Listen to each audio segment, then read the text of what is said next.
Alors qui des pays les plus peuplés ou des plus riches devrait faire le plus d'efforts?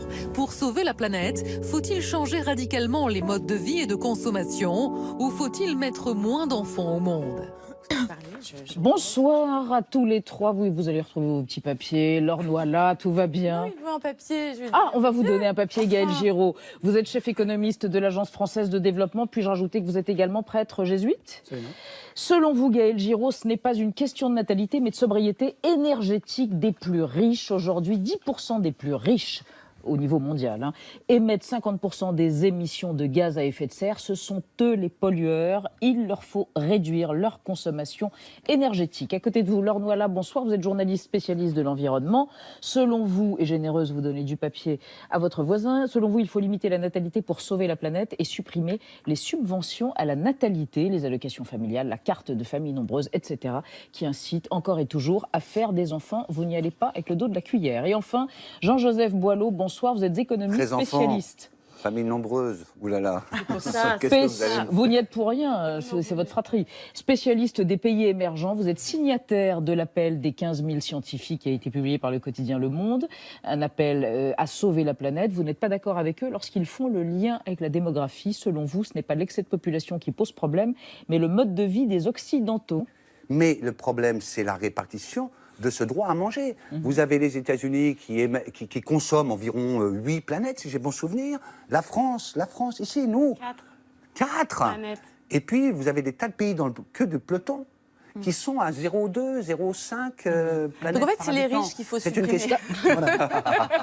Gaël Giraud. C'est exactement le point. Je rejoins une partie de ce qui a été dit.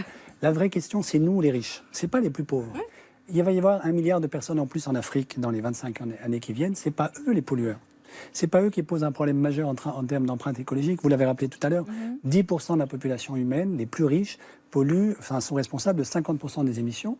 Les 50% les plus pauvres ne sont responsables que de 10% des émissions. Ce sont nous, Européens. C'est notre faute à nous. Européens, Américains. monde Voilà. occidental. Alors, après, la question, c'est est-ce qu'on est capable aujourd'hui de modifier le mode de vie des plus riches de manière que les plus pauvres, qui vont naître de toutes les façons, même si avec nos petits bras on essaie d'infléchir la courbe démographique, puissent vivre dignement sur cette planète? C'est ça la vraie question. La moyenne d'un humain sur Terre, c'est 6,5 tonnes. Pour qu'on arrive à être dans les 2 degrés à la fin du siècle, il faut qu'on descende à une moyenne de 4,5 tonnes. Comment fait-on? Et la question, c'est comment est-ce que vous allez faire? Vous allez demander aux femmes maliennes de faire moins d'enfants, ou vous allez surtout nous demander à nous autres qui sont autour de ce plateau d'apprendre à économiser l'énergie, d'apprendre à la sobriété, une sobriété heureuse, qui nous permettra d'ailleurs de vivre mieux et qui permettra aussi aux autres de vivre dignement. Pour certains, il suffirait de réduire le nombre de bouches à nourrir. Mais c'est une fausse solution. Si l'on pense au modèle de consommation qui gaspille tant de ressources, réduire est facile.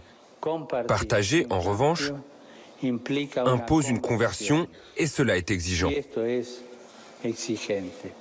L'Église aujourd'hui, l'Église catholique, ne se pose pas en ennemi de la réduction du contrôle de la natalité. Simplement, ce à quoi elle appelle, c'est mettons les bonnes priorités au bon endroit, ce qui est exactement ce que je dis avec d'autres arguments. Si vous regardez les chiffres, ce que j'ai redonné tout à l'heure, le vrai problème de la pollution, ce sont les plus riches, c'est pas les plus pauvres. Je le redis encore une fois. Alors, Nadia, des solutions préconisées par le GIEC. Oui, et si on continue à faire des bébés, mais qu'on changeait notre manière de nous alimenter, ce ne serait pas no kids, mais no steaks. C'est effectivement une piste soulevée par un certain nombre d'études qui ont évalué la consommation, les effets de la consommation de viande sur le climat. Je parle sous votre contrôle à tous les trois. On estime que l'élevage de bétail contribue à hauteur de 15% aux gaz à effet de serre d'origine anthropique, c'est-à-dire lié à l'activité humaine, sans compter que cet élevage est gourmand en eau, en terre, qu'il contribue à la déforestation. En méthane. 1 kilo émissions de méthane. Ce sont les vaches. Sacrées ou pas sacrées. 1 kilo de bœuf, c'est 27 kilos de gaz à effet de serre, 13 500 litres d'eau, 25 kilos de céréales qui pourraient nous servir à nous, dont on pourrait se nourrir, nous, humains. Donc, en toute logique, manger moins de viande pourrait contribuer à sauver la planète. C'est en tout cas effectivement les conclusions du GIEC qui recommandent une diminution de cette consommation. Ce serait aussi efficace que diviser par 2 le parc automobile mondial. Alors, manger moins de viande, voire ne pas en manger du tout, puisqu'un végétalien, un vegan, émet 2,5 fois moins de gaz à effet de serre par son alimentation qu'un omnivore occidental. Jean-Joseph Boileau, c'est pas plus simple de contrôler notre assiette que de contrôler les naissances? Mais je suis tout à fait d'accord.